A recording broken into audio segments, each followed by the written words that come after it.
huisje was van een Jozef. Ving ik van alles aan, alleen ik niks met rust. Pakte mich het rummelke en ik snapte mich een keusje. Ik zag mijn man goed tegenin, ik zet ik in mijn huisje.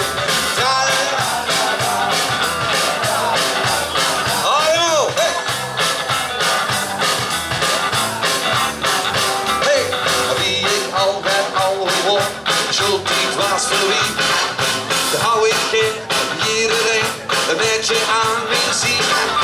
Een aardig kindje, een knap gezicht, met op de kop een beestje. Ik schoot dan met dat beetje nou voor een of ander leesje.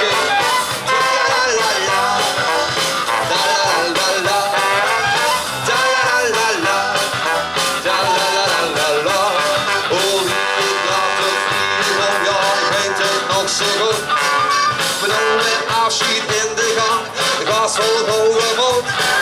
Op het verschil, de schoen papa, en zag ik met een vlootje. Op dat met die dochter Dora in dat duister huisje.